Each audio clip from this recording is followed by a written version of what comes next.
Mathew Kuzhalnadan MLA സർക്കാർ ഭൂമി കയ്യേറിയെന്ന vigilance കണ്ടെത്തൽ ശരിവെച്ച് റവന്യൂ വിഭാഗം. ഉടുമ്പൻചോല ലാൻഡ് റവന്യൂ തഹസിൽദാർ ജില്ലാ കളക്ടർക്ക് റിപ്പോർട്ട് നൽകി. ചിന്നക്കനാലിലെ റിസോർട്ട് സ്ഥിതി ചെയ്യുന്ന ഭൂമിയിൽ 50 സെന്റ് പുറമ്പോക്ക് എന്ന് കണ്ടെത്തൽ. ഒരേക്കർ 21 സെന്റ് സ്ഥലമാണ് മാത്യു കുഴൽനാടന്റെയും കൂട്ടാളിയുടെയും പേരിൽ രജിസ്റ്റർ ചെയ്ത ആധാരത്തിലുള്ളത്. എന്നാൽ വിജിലൻസ് നിർദ്ദേശപ്രകാരം റവന്യൂ വിഭാഗം സ്ഥലമളന്നപ്പോൾ കണ്ടെത്തിയത് 50 സെന്റ് അധിക സർക്കാർ ഭൂമി. മതിൽ കെട്ടിത്തിരിച്ച ഈ ഭൂമി കയ്യേറ്റമാണ്.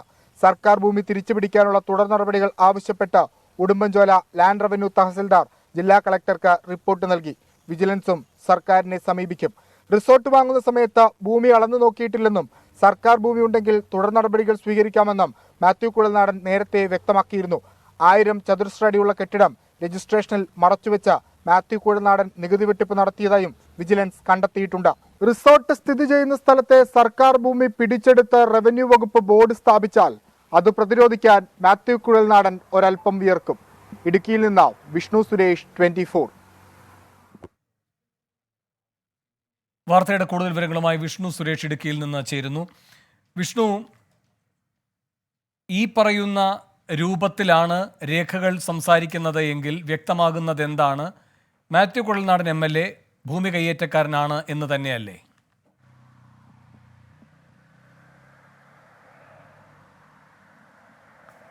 വേണു, ഈ ഭൂമിയുമായി ബന്ധപ്പെട്ട് താൻ ഒരു ക്രമക്കേടും നടത്തിയിട്ടില്ല. താൻ പൂർണ്ണ ആത്മവിശ്വാസത്തിലാണ്. ഏത് അന്വേഷണവുമായി മുന്നോട്ട് പോകാമെന്നാണ് മാത്യു കുഴൽനാടൻ കഴിഞ്ഞ ദിവസം വിജിലൻസ് ഓഫീസിൽ എത്തിയ ഘട്ടത്തിൽ പറഞ്ഞത്. പക്ഷേ ചോദ്യം ചെയ്യലിന് ശേഷം അദ്ദേഹം പറഞ്ഞൊരു പ്രധാനപ്പെട്ട കാര്യമുണ്ട്. തൻ്റെ ഭൂമിയിൽ സർക്കാർ ഭൂമി ഉണ്ടെങ്കിൽ അതിന് നിയമ നടപടികൾ സർക്കാരിന് സ്വീകരിക്കാം എന്നാണ്. മാത്യു ഏറെക്കുറെ അത് സമ്മതിക്കുന്നു എന്നാണ് നമുക്ക് ആ പ്രതികരണത്തിൽ നിന്ന് വായിച്ചെടുക്കാൻ മനസ്സിലാകുന്നത്. നിലവിൽ രേഖകൾ സൂചിപ്പിക്കുന്നതും അങ്ങനെ തന്നെയാണ്. 1 ഏക്കർ 21 സെന്റ് സ്ഥലമാണ് മാത്യു രജിസ്റ്റർ ചെയ്തത്. പക്ഷേ കഴിഞ്ഞ ദിവസം വിജിലൻസിന്റെ നിർദ്ദേശപ്രകാരം റവന്യൂ വിഭാഗം അവിടെ സ്ഥലം അളന്നിരുന്നു. ആ ഘട്ടത്തിൽ മനസ്സിലായി ഈ സ്ഥലത്ത് 1 ഏക്കർ 21 സെന്റിന് പുറമെ ഒരു 50 സെന്റ് കൂടി ഉണ്ട് എന്നുള്ളത്.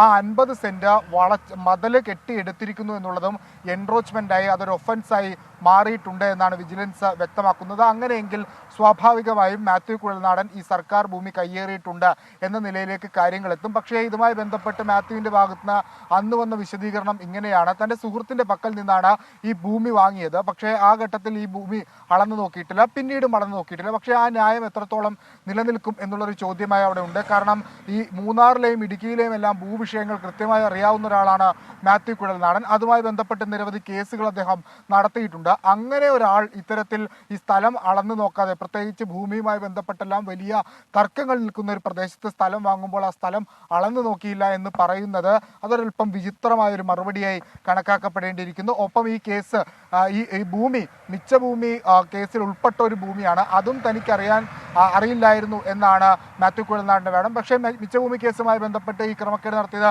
മാത്യുവിനെ നേരിട്ട് ബാധിക്കുന്ന കാര്യമല്ല. അത് ഈ തണ്ടപ്പേർ ഉടമയെ ആയിരിക്കും അത് ബാധിക്കുക. അതുമായി ബന്ധപ്പെട്ടുള്ള നടപടികളും വിജിലൻസിന്റെ ഭാഗത്തുനിന്ന് ആരംഭിച്ചിട്ടുണ്ട്. ഇതിൽ ഏറ്റവും പ്രധാനപ്പെട്ടത് ഒരുപക്ഷേ നിലവിൽ തഹസിൽദാർ കളക്ടർക്ക് റിപ്പോർട്ട് നൽകിയിട്ടുണ്ട് ഇത് കയ്യേറ്റ ഭൂമിയാണെന്ന്. അങ്ങനെയാണെങ്കിൽ ഈ ഭൂമി ഏറ്റെടുക്കാൻ ഉടൻ തന്നെ മാത്യുവിന് നോട്ടീസ് നൽകും. അങ്ങനെ നോട്ടീസ് നൽകിയാൽ ഭൂമി ഏറ്റെടുത്ത് അവിടെ സർക്കാരിൻ്റെ ബോർഡ് സ്ഥാപിക്കും. റവന്യൂ ഭൂമിയാണെന്ന പേരിൽ അതാണ് സാധാരണഗതിയിൽ ചെയ്യുന്ന ഒരു പ്രൊസീജിയർ.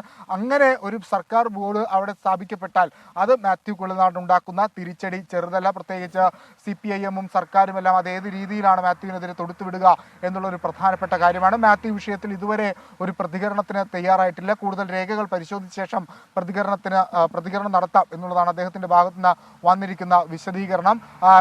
വിജിലൻസും ഇതിനോടകം തന്നെ ഈ ഭൂമി ഏറ്റെടുക്കണമെന്ന് ആവശ്യപ്പെട്ട് സർക്കാരിനെ സമീപിക്കുമെന്ന് അറിയിച്ചിട്ടുണ്ട്. അതുകൊണ്ട് ഈ റിസോർട്ടുമായി ബന്ധപ്പെട്ട് ഏത് അന്വേഷണത്തെയും നേരിടാം. ഒരു തരത്തിലുള്ള ക്രമക്കേടും താൻ നടത്തിയിട്ടില്ല എന്ന് പറയുന്ന മാത്യു കുഴൽനാടന്റെ വാദങ്ങൾ പൊളിയുന്നു എന്നാണ് ഈ രേഖകൾ, റവന്യൂ രേഖകളും വിജിലൻസിന്റെ കണ്ടെത്തലും സൂചിപ്പിക്കുന്നത്. വേണു, വിഷ്ണു സുരേഷാണ് ഇടുക്കിയിൽ നിന്ന് വിവരങ്ങൾ നൽകിയത്.